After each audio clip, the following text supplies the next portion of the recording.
tell me that I'm never. Halo semua, salam sejahtera Malaysia, tuan-tuan dan puan yang amat dihormati.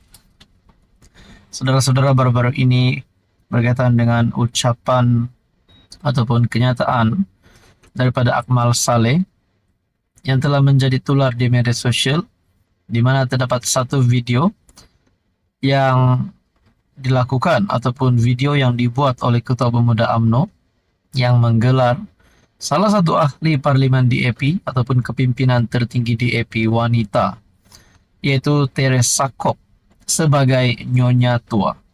Dan bukan itu saja, Akmal Saleh juga dalam satu kenyataan berkata meminta kerajaan untuk menampal logo non halal pada dahi Teresa. Dan pada akhirnya Ketua Pemuda DAP ataupun kepimpinan DAP pula membuat kenyataan berkata Akmal Saleh sebagai biadab. Dan pada akhirnya persoalan yang timbul daripada netizen dan pemerhati politik, adakah Akmal Saleh ataupun adakah isu ini melibatkan isu 3R? Saudara-saudara lihat kenyataan terkini daripada Akmal Saleh bertarikh 10 September melalui Malaysia Kini. Siapapun sentuh 3R takkan terlepas, kata Akmal Saleh. Persoalannya ada, kalau perkara ini, isu ini melibatkan isu 3R, melibatkan case 3R, persoalannya adalah siapakah yang bakal dikenakan di bawah isu 3R ini? Adakah Teresa Kok? Adakah Akmal Saleh? Adakah DAP ataupun UMNO? Nah, itu yang menjadi persoalannya. Saudara-saudara, Ketua Pemuda UMNO Muhammad Akmal Saleh menyatakan pendirian jelas bahawa sesiapapun yang menyinggung isu 3R, agama, kaum dan raja dan bangsa, maafkan saya, tidak akan terlepas. Dia yang mengecam keras pemimpin DAP Teresa Kok dalam isu halal berkata demikian ketika ditanya berkaitan kenyataan Naib Presiden MCA Wee Jack Seng yang bernada sama. Siapa sekalipun yang menyentuh 3R tidak akan terkecuali, katanya ringkas kepada Malaysia Kini melalui pesanan teks. Bagaimanapun, ketika ditanya sama ada kenyataan itu bermaksud Pemuda UMNO akan membuat laporan polis terhadap Wee, dia tidak membalasnya. Malaysia Kini melaporkan beberapa jam sebelum Kok mengulas isu itu, Wee mengeluarkan kenyataan media dalam bahasa Cina mengkritik cadangan itu sebagai melanggar kebebasan dan hak orang bukan Islam. Tuan-tuan, apa komen Anda? Tekan saja, teruskan bersama di dalam channel ini. Halo semua, salam sejahtera Malaysia. Selamat datang ke channel Fels Lifestyle. Terima kasih kerana terus setia dan bersama di dalam channel ini. Tuan-tuan dan puan, baru-baru ini kita telah dikejutkan dengan satu berita yang viral di media sosial berkaitan dengan kenyataan Dr. Akmal Saleh yang juga Ketua Pemuda UMNO.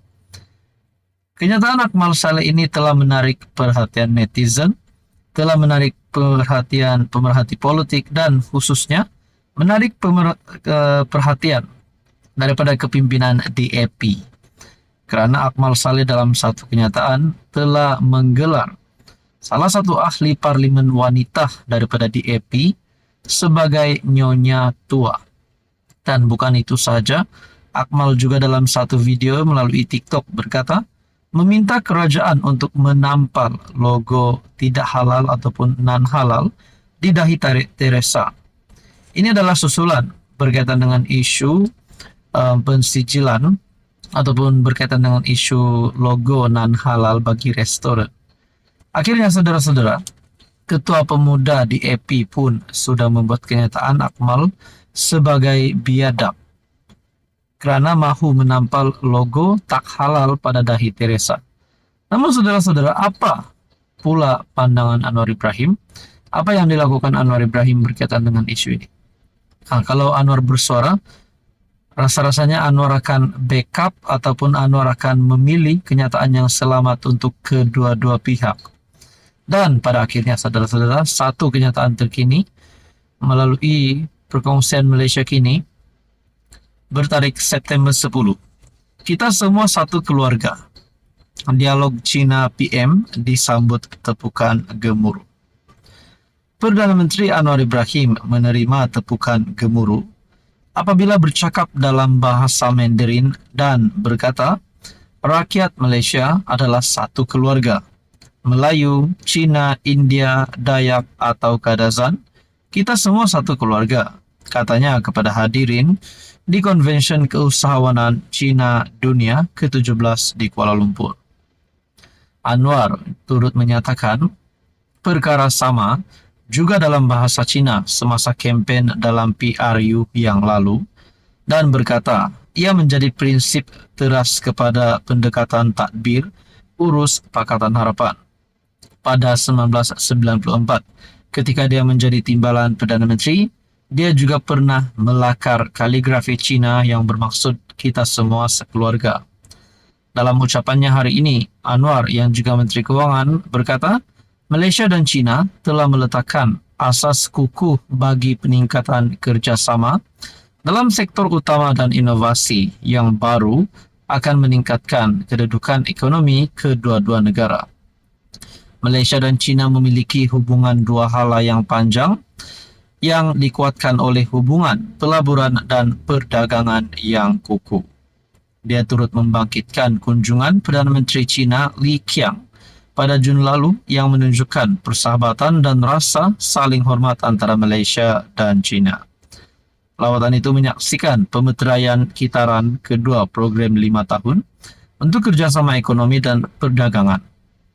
Saudara Puan, Anwar berkata, kerajaan sentiasa mengiktiraf sumbangan masyarakat Cina di Malaysia dalam aspek pembangunan sosioekonomi, kebudayaan, ekonomi, pendidikan, dan industri. Saudara Puan, itu adalah kenyataan terkini daripada Anwar Ibrahim. Saudara-saudara, apa komen anda? Sekian saja, teruskan bersama di dalam channel ini. Halo semua, salam sejahtera Malaysia. Tuan-tuan dan puan yang saya amat hormati. Kita dikejutkan dengan satu berita pemergian, kematian yang mengejutkan ramai.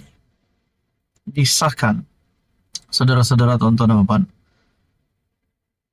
Raja Petra Kamarudin ataupun lebih dikenali sebagai RPK, iaitu mendapat gelaran seorang blogger kontroversi berkaitan dengan politik Malaysia. Ada ulasan daripada RPK melalui channel Raja Petra.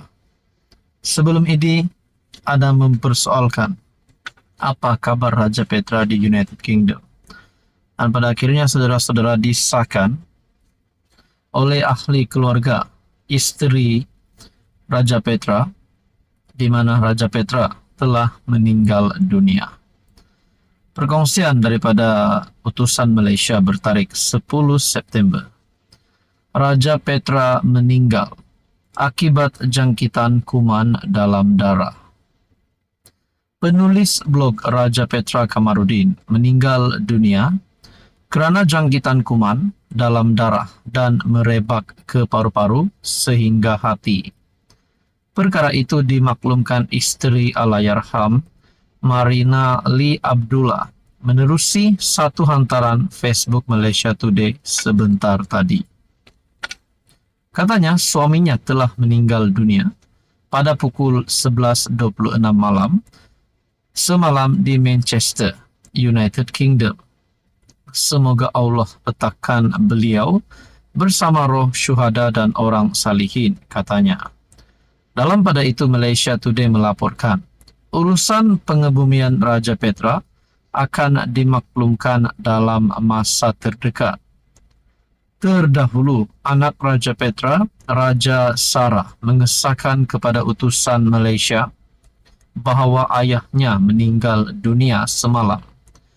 Beliau mengendalikan laman web Malaysia Today yang menerbitkan ulasan dan artikel mengenai politik Malaysia yang sering menjadi kontroversi. Raja Petra telah menetap di Manchester selama beberapa tahun. Sumber berita daripada utusan Malaysia bertarikh 10 September. Tuan-tuan dan puan yang amat dihormati, sudah pasti ini satu berita menggemparkan seluruh kepimpinan politik Malaysia di mana kita juga seringkali mendengar ulasan daripada Allahyarham sebelum ini berkaitan dengan isu ataupun berkaitan dengan keadaan politik semasa di Malaysia pada hari ini.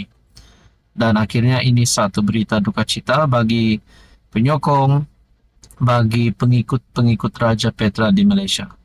Tuan-tuan yang amat dihormati, sekian saja untuk kali ini. Teruskan bersama di dalam channel ini untuk info yang seterusnya.